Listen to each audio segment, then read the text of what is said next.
রাজ্য সড়কের পাশে পড়ে এনুমার্শন ফর্ম, চাঞ্চল্য পূর্ব বর্ধমানের হাট কালনা পঞ্চায়েত এলাকায়। অভিযোগ, রাজ্য সড়কের পাশে ছড়িয়ে ছিটিয়ে পড়ে থাকা বেশ কিছু কাগজপত্র নজরে আসে স্থানীয়দের। তারপর সেই কাগজ তুলতে দেখা যায় বিজেপির BLA-2 কাশীনাথ মণ্ডলকে। সকলে জড়ো হয়ে দেখেন দক্ষিণ দিনাজপুরের জগন্নাথ বাটি এলাকার এনুমার্শন ফর্ম। সন্দেহ হতেই পুলিশে খবর দেওয়া হয়। ঘটনাস্থলে কালনা থানার পুলিশ পৌঁছে ফর্মগুলিকে উদ্ধার করে। কাশীনাথ মণ্ডলকে থানায় নিয়ে গিয়ে জিজ্ঞাসাবাদ করা হয়। মোট 20টি এনুমারেশন ফর্ম উদ্ধার হয়েছে বলে সূত্রের খবর। পুরো বিষয়টি খতিয়ে দেখা হচ্ছে বলে জানিয়েছেন কালনার SDPO রাকেশ চৌধুরী। কাগজ পড়ে গেছে, কাগজ পড়ে গেছে আছে।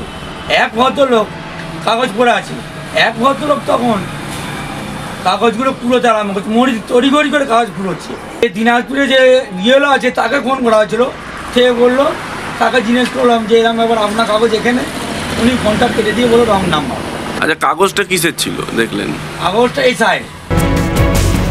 বিজেপি ও নির্বাচন কমিশন একে অপরের পরিপূরক, দাবি তৃণমূল জেলা INTTUC সভাপতি। দেখতে পাচ্ছি বিজেপি SIR এর ফর্ম নিয়ে ঘোরাঘুরি করছে। তাহলে বিজেপির একজন রাজনৈতিক দলের কাছে কি করে SIR ফর্ম গেল? কই আমাদের তৃণমূলের কোনো নেতার কাছে তো, কোনো কর্মীর কাছে তো SIR এর ফর্ম যাচ্ছে না। ফল পাবো না, তার কারণ বিজেপি আর নির্বাচন কমিশন দুটোই একে অপরের পরিপূরক।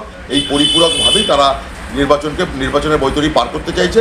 রাস্তায় পড়ে থাকা ফর্মগুলি বিজেপি কর্মী তুলে BDO অফিসে জমা দিতে যাচ্ছিল, কিন্তু তৃণমূলের লোকজন তার পথ আটকায়।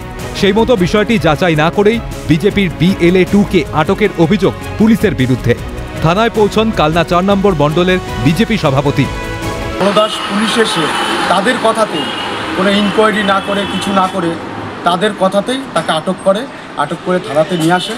আমরা থানাতে এসেছি। দক্ষিণ দিনাজপুরে এনুমারেশন ফর্ম কিভাবে এলো কালনায়?